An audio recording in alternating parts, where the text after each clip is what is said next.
երեք Միացյալ Նահանգների փոխնախագահի հայտարարությունների մեծ մասը արդեն իսկ տնտեսական էր, քան թե քաղաքական։ Սա նշանակում է, որ օգոստոսի 8-ի հայտարարությունը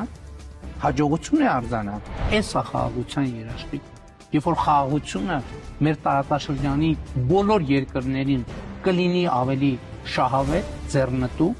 քան հակառակը։ Հայաստանը մեր աչքի առաջ եւ մեր բոլորի համատեղ ջանքերով ծայրագավառից դառնում է կենտրոն։ Եկեղեցին չի կարող լինել պետություն պետության մեջ։ Եվ ընդհանրապես ես ասել եմ, որ չի կարող լինել պետություն պետության մեջ։ Ինչ որ դուք ասում եք, դա պետության զավթման սցենար է։ Երբ որ պետությունը վերցնել եւ դնել մի կամ մի քանի մարդկանց գրպանում, եւ դա հենց օլիգարխիան է։ Հենց օլիգարխիան Հայաստանում երկար տարիներ եղել են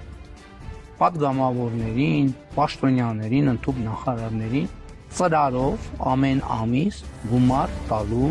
ավանդույթ։